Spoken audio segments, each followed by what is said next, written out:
Kannur squad വലിയൊരു വിജയമായപ്പോൾ കണ്ണൂർ സ്കോഡിന് ഒരു രണ്ടാം ഭാഗം ഉണ്ടായിരിക്കുമെന്ന് കൺഫേം ആക്കിയിട്ടുണ്ടായിരുന്നു. രണ്ടാം ഭാഗത്തിൻ്റെ ഇപ്പോൾ സ്ക്രിപ്റ്റൊക്കെ ഇപ്പോൾ ലോക്ക് ആയിട്ടുണ്ട്. മമ്മൂക്കയുടെ കേരളീയമുള്ള പ്രൊജക്റ്റുകളൊക്കെ തന്നെ ഇനി കംപ്ലീറ്റ് ആക്കിയതിന് ശേഷം ഈ ഒരു കണ്ണൂർ സ്കോഡിൻ്റെ രണ്ടാം ഭാഗം തുടങ്ങുന്നതാണ്. മേ ബി നെക്സ്റ്റ് ഇയർ ഒക്കെ ഈ ഒരു ചിത്രത്തിൻ്റെ ഷൂട്ടും പരിപാടികളൊക്കെ തന്നെ ആരംഭിക്കും. ആദ്യം തന്നെ കമൻറ്റ്സ് അപ്ഡേറ്റിലോട്ട് തന്നെ വരാം. ആദ്യം ചോദിച്ചിട്ടുള്ളത് പുഷ്പയുടെ മൂന്നാം ഭാഗത്തിൻ്റെ അപ്ഡേറ്റ് വല്ലതും ഉണ്ടോ എന്നാണ്. ഇപ്പോൾ അല്ലു അർജുനെ കുറിച്ച് അറിയാമല്ലോ, പുള്ളി ഭയങ്കര പാൻ സ്റ്റാറും പരിപാടിയൊക്കെ ആയതോടുകൂടി തന്നെ ഇപ്പോൾ ആലി പടത്തിൻ്റെ പുറകെയാണ്. പിന്നാലെ ലൈനപ്പ് എന്ന രീതിയിൽ ലോകേഷിൻ്റെ പടമുണ്ട്, ബേസിൻ്റെ പടമുണ്ട്. ഇതൊന്നും പോരാനായിട്ട് അലാവൈകുണ്ഠപുരം എന്ന ചിത്രത്തിന് ഡയറക്ടറുമായിട്ട് ഒരു സൈഫൈ പടമൊക്കെ ഡിസ്കഷനിലും ഉണ്ട്. ഇങ്ങനെയുള്ളൊരു സന്ദർഭത്തിൽ ഇനി ഉടനെ ഒന്നും പുഷ്പ 3 ഉണ്ടാകാനുള്ള ചാൻസസ് ഒന്നും തന്നെ കാണുന്നില്ല. അടുത്തതായി ചോദിച്ചുള്ള പ്രണവ് മോഹൻലാലിന്റെ ചിത്രത്തെ പറ്റി വല്ല അപ്ഡേറ്റ് ഉണ്ടോന്നാണ്. നേരത്തെ ഇട്ട ലോങ് വീഡിയോ ഞാൻ ഇതിനെപ്പറ്റി ക്ലിയർ ആയിട്ട് പറയുന്നുണ്ടായിരുന്നു. അതുകൊണ്ടൊക്കെ തന്നെ വീണ്ടും ഡീറ്റെയിൽ ആയിട്ട് പറയുകയാണെങ്കിൽ കേട്ടവർക്ക് വീണ്ടും ബോറടി ആയിരിക്കും. മാർക്കോ കാട്ടാരൻ പോലുള്ള സിനിമകളുടെയൊക്കെ പ്രൊഡക്ഷൻ ഹൗസ് ആയിട്ടുള്ള ക്യൂബ്സ് എന്റർടൈൻമെന്റ് ബാനറിൽ പ്രണവ് മോഹൻലാലിന്റെ ഒരു ആക്ഷൻ പടം വരുമെന്ന് ഓൾമോസ്റ്റ് കൺഫേം ആയിട്ടുള്ള ഒരു അപ്ഡേറ്റ് തന്നെയാണ്. അടുത്തായി കമന്റ് വഴി ചോദിച്ചിട്ടുള്ള ടോക്സിക് മൂവിയെ പറ്റി ഒരു അപ്ഡേറ്റ് ഉണ്ടോന്നാണ്. ചിത്രത്തിന്റെ ഒരു അപ്ഡേറ്റ്സും കാര്യങ്ങളും ഒക്കെ ക്ലിയർ ആയിട്ട് പുറത്തുവിടാൻ പോകുന്നത് മെയ് 2nd വീക്ക് 3rd വീക്കോടുകൂടിയൊക്കെ തന്നെ ആയിരിക്കുമെന്ന് ഓൾമോസ്റ്റ് കൺഫേം ആക്കിയിരിക്കുകയാണ്. അടുത്തായി കമന്റ് വഴി ചോദിച്ചിട്ടുള്ളത് ശ്രീ ഗോകുലം മൂവീസിന്റെ അടുത്ത പടം ഏതെന്നാണ്. ഇപ്പൊ കറന്റ് റിലീസിന് ഒരുങ്ങുന്നത് സുരേഷ് ഗോപിയുടെ ഒറ്റക്കൊമ്പൻ എന്ന ചിത്രമാണ്. ബ്രഹ്മയുഗം, ഡൈസറെ പോലുള്ള സിനിമകളുടെയൊക്കെ ഡയറക്ടറായിട്ടുള്ള രാഹുൽ സദാശിവൻ ഏറ്റവും പുതിയ സംവിധാനം ചെയ്ത് ഒരുക്കാൻ പോകുന്നത് പൃഥ്വിരാജിന് വേണ്ടി ഒരു ചിത്രമായിരിക്കുമെന്ന് ഇപ്പോൾ ഓൾമോസ്റ്റ് കൺഫേം ആക്കിയിരിക്കുകയാണ്. ചിത്രത്തിന്റെ ഷൂട്ടും പരിപാടികളൊക്കെ തന്നെ ആരംഭിക്കാൻ പ്ലാൻ ചെയ്തുകൊണ്ടിരിക്കുന്നത് ഈ വരുന്ന ഓഗസ്റ്റ് സെപ്റ്റംബർ മാസത്തിലൊക്കെയാണ്. വിപിൻ ദാസിന്റെ ഡയറക്ഷനിൽ ഒരുങ്ങുന്ന സന്തോഷ് ട്രോഫി എന്ന ചിത്രത്തിൽ ജോയിൻ ചെയ്ത് അത് കംപ്ലീറ്റ് ആക്കിയതിന് ശേഷം മാത്രമേ ഇനി രാഹുൽ സദാശിവന്റെ ആ ഒരു പ്രൊജക്റ്റിലോട്ട് ഇന്നാകത്തുള്ളൂ കൺഫേം ആക്കിയിരിക്കുകയാണ്. സൂര്യനായകനെ ഈ വരുന്ന മെയ് 14 തിയേറ്ററിലേക്ക് റിലീസിൽ ഒരുങ്ങുന്ന ഏറ്റവും പുതിയൊരു ആക്ഷൻ ടിനർ ചിത്രമാണ് കറുപ്പ് എന്ന ചിത്രം. ചിത്രത്തിന്റെ ഓഡിയോ ലോഞ്ച് ഫംഗ്ഷൻ ഏപ്രിൽ 26, അതായത് ഇന്ന് വൈകുന്നേരം 6 മണിയോടെ നടക്കുമെന്ന് ഒഫീഷ്യലി കൺഫേം ആക്കിയിരിക്കുകയാണ്. കമലഹാസൻ നായകനെ അൻബറു മാസ്റ്റേഴ്സിന്റെ ഡയറക്ഷനിൽ പുറത്തിറങ്ങാതിരിക്കുന്ന ഒരു പക്ക ആക്ഷൻ ടിനർ ചിത്രമാണ് KH237 താൽക്കാലികമായി പേരിട്ടുള്ള ചിത്രം. ചിത്രത്തിന്റെ ഒഫീഷ്യൽ ആയിട്ടുള്ള ഷൂട്ടിംഗ് ഇലക്ഷന് ശേഷം തുടങ്ങുമെന്ന് കൺഫേം ആക്കിയിരിക്കുകയാണ്. ലാലേട്ടനും മമ്മൂക്കയൊക്കെ പ്രധാന വേഷത്തിലെത്താനിരിക്കുന്ന ഏറ്റവും പുതിയ ചിത്രമാണ് പാട്രിയോട്ട്. ചിത്രത്തിന്റെ ഡ്യൂറേഷനും പരിപാടികളൊക്കെ തന്നെ പുറത്തിറങ്ങിയിട്ടുണ്ട്. 188 മിനിറ്റ് ആണ് ചിത്രത്തിന് ടോട്ടൽ ഡ്യൂറേഷനായി വരുന്നത്, അതായത് 3 മണിക്കൂർ 8 മിനിറ്റ്. ഇതിൽ ലാലേട്ടൻ്റെ പോർഷൻസ് മാത്രം അല്ലെങ്കിൽ സ്ക്രീൻ ടൈം മാത്രം ഏകദേശം 50 മിനിറ്റോളം വരുമെന്നൊക്കെയുള്ള അപ്ഡേറ്റും പരിപാടികളൊക്കെ തന്നെ ഉണ്ടായിരുന്നു.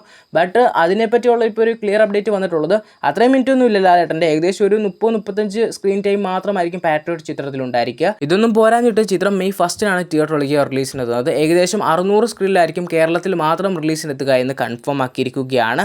ഭരതനാട്യം എന്ന ചിത്രം തിയേറ്ററിൽ പരാജയപ്പെട്ടെങ്കിലും അതിന് സെക്കൻഡ് പാർട്ട് എടുത്ത് മോഹിനിയാട്ടം എന്ന ചിത്രം ഇപ്പോൾ തിയേറ്ററിൽ ഹിറ്റ് അടിച്ചിരിക്കുകയാണ്. കാരണം 14 ദിവസം കൊണ്ട് കേരളത്തിൽ നിന്ന് മാത്രം കളക്ട് ചെയ്തിട്ടുള്ള ഏകദേശം 17 കോടി 10 ലക്ഷം രൂപയാണ്.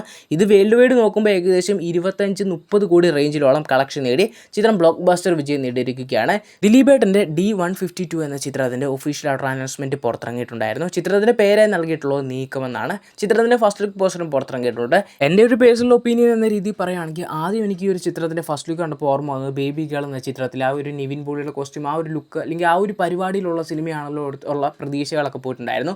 രണ്ടാമത്തെ തങ്കമണി എന്ന ചിത്രത്തിൻ്റെ ഏകദേശം ലെവലിൽ നിൽക്കുന്ന ഒരു ചിത്രമാണോ എന്നുള്ള സംഭവം പുറത്തിറങ്ങി. പക്ഷേ എനിക്ക് ഈ ഒരു ഫസ്റ്റ് ലുക്കിലൂടെ പ്രതീക്ഷ തോന്നാൻ മറ്റൊരു കാരണമുണ്ട്. ഇതുവരെയായിട്ട് ഇപ്പോൾ ബബ്ബയിലൊക്കെ തന്നെ ആ ഒരു ഫസ്റ്റ് ലുക്കിലൂടെ കിട്ടിയിട്ടുള്ള ഒരു ഹൈപ്പിനെ ബേസ് ചെയ്ത് പോയിട്ട് പിന്നീട് ആ ഒരു ഹൈപ്പ് കുറഞ്ഞ് ആ ഒരു ചിത്രത്തെ ഭയങ്കര അഫക്റ്റ് ചെയ്തിട്ടുണ്ടായിരുന്നു. ബട്ട് ഈ ഒരു ഹൈപ്പ് കുറഞ്ഞു വന്നൊരു സൈലൻറ്റ് ഹിറ്റ് അല്ലെങ്കിൽ ഒരു മികച്ചൊരു ത്രില്ലർ പടമാകുമെന്നുള്ള ഒരു പ്രതീക്ഷയും കാര്യങ്ങളൊക്കെ തന്നെ ഉണ്ട് ഈ ഒരു ചിത്രത്തിൽ. ഇപ്പോൾ കറൻലി നമ്മൾ പറയുകയാണെങ്കിൽ കിടിലം പ്രൊജക്റ്റുള്ള ഒരു നടനായിട്ട് എനിക്ക് പേഴ്സണലി തോന്നിയിട്ടുള്ളത് ജയസൂര്യയാണ്. കാരണം പുള്ളിയുടെ ഇപ്പോൾ ഓരോ അനൗൺസ്മെൻറ്റ് വരുന്തോറും അത് ഞെട്ടിക്കുന്ന തരത്തിലോട്ട് ഇപ്പോൾ എത്തിക്കൊണ്ടിരിക്കുകയാണ്. ആദ്യത്തേന്ന് പറഞ്ഞാൽ മായൻ എന്ന ചിത്രമാണ്. ഈ ഒരു കളങ്കാവൻ ചിത്രത്തിൻ്റെയൊക്കെ ഡയറക്ടറാണ് ഈ ഒരു ചിത്രം സംവിധാനം ചെയ്തൊരുക്കുന്നത്. മായൻ ചാപ്റ്റർ 1 എന്നാണ് ചിത്രത്തിൽ പേരായി കൊടുത്തിട്ടുള്ളത്. ചിത്രത്തിൻ്റെ ഫസ്റ്റ് ലുക്കൊക്കെ ആയാലും കിടിലൻ രീതിയിൽ തന്നെ അവർ മേക്ക് ചെയ്ത് വെച്ചിട്ടുണ്ട്. എന്തായാലും ഈ ഒരു സിനിമയുടെ ആ ഒരു ഫസ്റ്റ് ലുക്കിലൂടെ ഭയങ്കര രീതിയിലുള്ള പ്രതീക്ഷയൊക്കെ തന്നെയുണ്ട്. ചാപ്റ്റർ 1 എന്നൊക്കെ തോന്നിയപ്പോൾ എനിക്ക് ആ ലോക ചിത്രത്തിൻ്റെ ആ ഒരു ലെവലൊക്കെ ഉള്ള അല്ലെങ്കിൽ നമ്മുടെ മലയാളത്തിൽ നിന്ന് അടുത്ത് വരാനിരിക്കുന്ന ഒരു വമ്പൻ പടമായിരിക്കും എന്നുള്ള പ്രതീക്ഷ എക്സ്പെക്റ്റേഷനൊക്കെ തന്നെ തരുന്ന ഒരു കിടിലൻ സിനിമയായിരിക്കും എന്നുള്ള പ്രതീക്ഷയുണ്ട്. രണ്ടാമത്തേന്ന് പറഞ്ഞാൽ ഓപ്പറേഷൻ ട്രയൽ എന്ന ചിത്രത്തിൻ്റെ ഒരു ഫസ്റ്റ് ലുക്ക് പുറത്തിറങ്ങി ഞെട്ടിച്ചിട്ടുണ്ട്. എനിക്ക് അനൗൺസ്മെൻറ്റ് വന്നപ്പോൾ ഈ ഒരു ചിത്രമൊക്കെ വേണോ, ഇനി നല്ലൊരു സ്ക്രിപ്റ്റ് നോക്കി സെലക്ട് ചെയ്താൽ പോരെ എന്നൊക്കെ തോന്നിയെങ്കിലും ഈ ഒരു ചിത്രത്തിൻ്റെ ഫസ്റ്റ് ലുക്ക് കണ്ട് ശരിക്കും ഞെട്ടി. കിടിലൻ ഒരു പരിപാടി തന്നെയാണ് അടുത്ത് വരാനിരിക്കുന്നത് എന്നുള്ളൊരു കാര്യം ഏകദേശം ഉറപ്പാണ്. എന്തായാലും ജയസൂര്യയുടെ ഇനി വരാനിരിക്കുന്ന 2 ചിത്രങ്ങളും ഒരു പ്രോമിസിംഗ് ആയിട്ടുള്ള പ്രൊജക്റ്റൊക്കെ തന്നെയാണ്. സൂര്യനായകനെ പുറത്തിറങ്ങാനിരിക്കുന്ന ഏറ്റവും പുതിയൊരു ബിഗ് ബഡ്ജറ്റ് ചിത്രമാണ് മന്നാടി എന്ന ചിത്രം. ചിത്രത്തിലെ ഷൂട്ടും പരിപാടികളൊക്കെ തന്നെ ഇപ്പോൾ കംപ്ലീറ്റ് ആയിട്ടുണ്ടെന്ന് ഒഫീഷ്യലി തന്നെ കൺഫേം ആക്കിയിരിക്കുകയാണ്. വാഴ 2 എന്ന ചിത്രം ഇപ്പോൾ ലാലേട്ടൻ്റെ തുടരുമെന്ന ചിത്രത്തിൻ്റെ കേരളത്തിലെ ഫൈനൽ കളക്ഷൻ റെക്കോർഡ് വരെ ഇപ്പോൾ ബ്രേക്ക് ചെയ്തിരിക്കുകയാണ്. ലാലേട്ടൻ്റെ തുടരുമെന്ന ചിത്രം ഇപ്പോൾ കേരളത്തിൽ നിന്ന് കളക്ട് ചെയ്തിട്ടുള്ള ഏകദേശം 118 കോടി രൂപയായിരുന്നു. ഇപ്പോൾ വാഴ ചിത്രം 119 കോടി രൂപ കേരളത്തിൽ നിന്ന് മാത്രം കളക്ട് ചെയ്തിട്ടുണ്ടെന്ന് കൺഫേം ആക്കിയിരിക്കുകയാണ്. ഇനി ഏകദേശം ഒരു 2-3 കോടി രൂപയും കൂടെ കളക്ട് ചെയ്യുകയാണെങ്കിൽ ലോക ചിത്രത്തിൻ്റെ കേരളത്തിലുള്ള ഫൈനൽ കളക്ഷൻ റെക്കോർഡും ബ്രേക്ക് ചെയ്യും.